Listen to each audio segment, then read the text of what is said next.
Philly. Damn, that means that I done went crazy and went to New York. Oh, that's why there's a gap here. I went to Long Beach. I flew to Long Beach. Had myself an event. I stayed on a yacht, which I got to say, man, yachts aren't all they're cracked up to be, man. The tub in a yacht is fucking disgusting. I'm sorry. Like I don't ever want to have a yacht, you know? Would I rent one and go out on it for a little bit? Yeah, with a crew and shit. But would I buy one? No. Not at all. I think that's money best spent on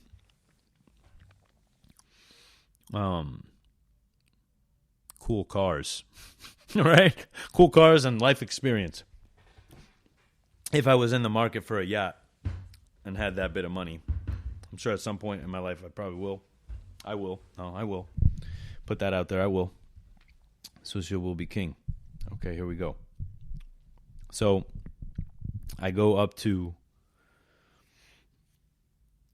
New York.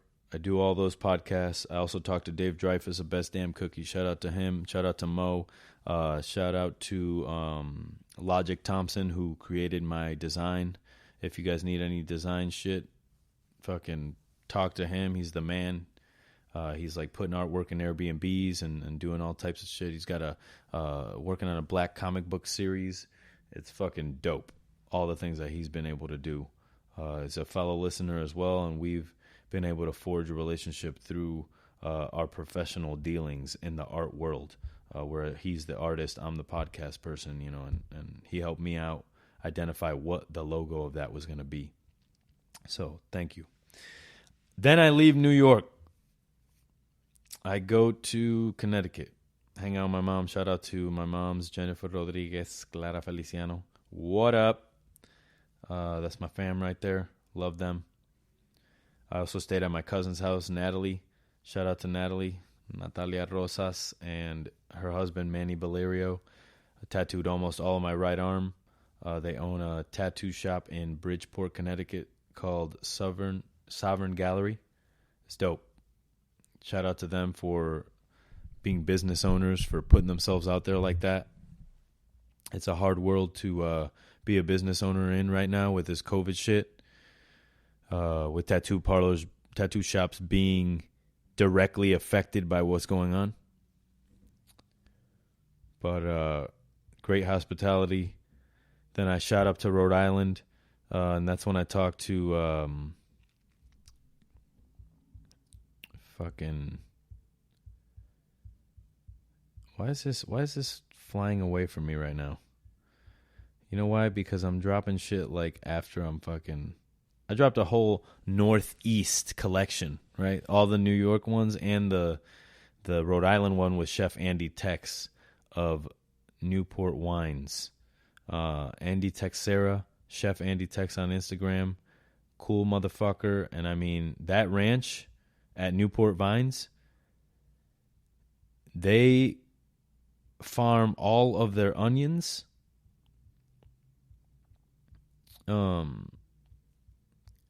Onions and garlic. Fully onion, garlic, carrot, sustainable. That's fucking unheard of. All these farm-to-table restaurants out here, you know you don't fucking get your carrots grown from a farm. You get them bulk shits from the produce company. There's only a few true restaurants doing everything farm-to-table. Because do you understand how fucking hard that is with the infrastructure that is set up for our food system? I mean, just ridiculous. But it gets it done, you know? There's very few places like a Harbor House Inn that just has everything from A to Z, and they have to grow it because there's no fucking supermarket up in El California. There's just what they got. And if they don't have any fucking onions, then they don't have any fucking onions. You know what I mean? So, checked out Rhode Island, Chef Andy Texera, hung out with the homies. Came out of there, went to Connecticut again to just see my mom one more time, and then went to Philly. And at Philly, I went to W.M. Mulheron's and Sons. Dope restaurant, I had some fucking pizza, pasta, bolognese, fresh crudo, octopus. It was fucking awesome. Philly's dope. Chef Noah out there in Philly at W.M. Mulheron Sons. He's badass. He worked at Flour and Water. I tried to get him on the podcast, and he gave me one of those. I don't think I'm good enough to be on the podcast, man. It's like, yo, bro, stop right there. You're good enough to be on the podcast. Okay? Look me in the eyes and say it, Dave. Okay, I will. You're good enough to be on the podcast. I just thought of Dave Dreyfus on leg day. What day is that, Dave? Write in. Tell me. What day is leg day? So yeah, W.M. Mulheron and Sons in Philly. Then I left Philly. I went to Virginia. Fucking Richmond, Virginia. Fucking cool town, man. Long Oven was cool. Had the snack menu. It was a dope spot. Then had the chef of Alewife in Richmond, Virginia, join me for dinner at Alewife in Richmond, Virginia. Alewife RVA is their Instagram. Chef Bobo, who was a quintessential part of the team at the Sean Brock restaurants. And he details that in the podcast that I dropped with him. Chef Bobo, shout out to you. Let me stay at his house, man. Like, you know, shout out to all the wives that are just like letting their chef husbands bring random chef friends and let them stay at the house. You know what I mean? You got kids, for Christ's sake. So I'm just, I'm grateful for everyone that I've met. And I mean, I've literally never met any of these people. None of the people in which I did the podcast with have I met. And that's why this podcast is so special. Because I get to get these stories out there, these stories that would otherwise remain untold, right? There's a special place for this podcast within the industry. And I need your help. I need your help to tell everyone about it and follow it and, you know, share the stories on Instagram when you're listening and let people know about Suciotalk. I've met some super fans along the way, and that was honestly one of the greatest feelings in the world, you know. And it's not that ego I need to be praised for shit, because, dude, I don't gain anything from this podcast yet. You understand? Like, I'm showing you guys that I'm here to do the work, and which will eventually turn into a successful podcast in which the whole industry will listen to, and we'll be able to affect some shit positively, right? Respectfully aggressive. That is my style. That's how we do things around here. So Alewife was fucking dope. You know what's dope? When you get to go to a restaurant as a chef and enjoy it, and just have your cooks cook for you, you know, and there's no worries there, and you get to I gotta just text message I gotta answer real quick, but you get to see that, you know, that cook, that sous chef really get into their zone, and they're the ones that have to make sure that everything is good, and they want to make everything so good for the chef, right? The person that has taught them how to make the dishes that they're making, that they're creating, and has given them the space to manage people and do the work and not micromanage, and be able to sit at the bar and have a great time as the chef of the restaurant that you're eating in is one of the greatest feelings I think that exist. So Alewife, fucking get out there. Chef Bobo, what up?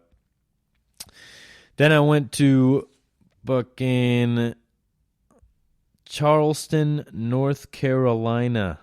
Charleston. It's fucking dope. Shout out to Dan. Dan the Man, also known as Cartman.